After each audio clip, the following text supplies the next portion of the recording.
So it is very important to revive the Arabic language. In our times, we also have some shortcuts to help people, like the word-for-word translations of the Qur'an, helping people to recognize certain words in the Qur'an, helping for some of the meaning to be understood, along with grammar, helping.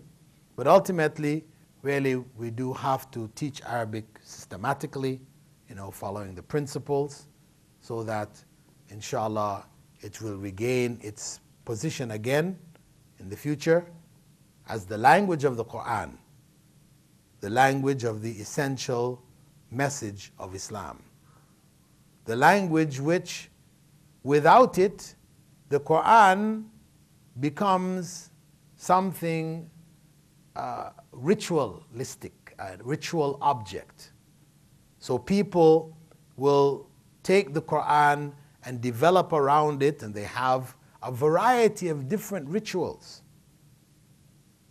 So the Qur'an now, if somebody, you see people before they read the Qur'an, they'll pick it up, they'll kiss it on their heads, and then they open it up and start to read. Where did this come from?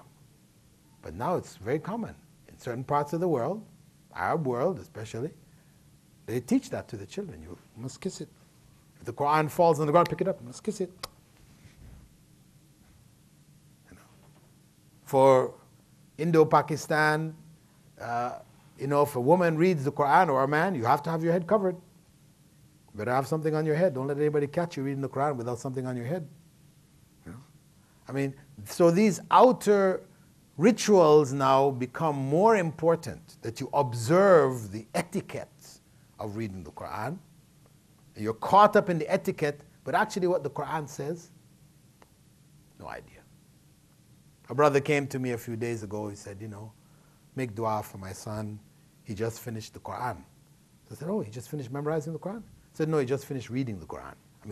This is like in the Indo-Pakistani part of the world, this is like a major, the kid, when he finished Khatmul Qur'an, they have the special gathering for him, and big, everybody, he finished reading the Qur'an. Reading the Qur'an like a parrot, not understanding a single word in it.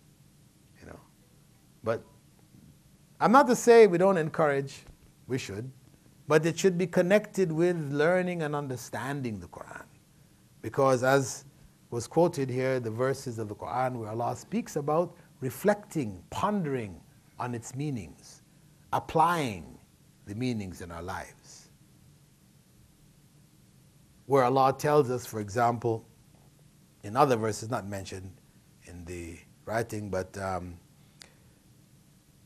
أَفَلَا يَتَدَبَّرُونَ الْقُرْآنَ أَمْ عَلَىٰ قُلُوبٍ أَقْفَالُهَا.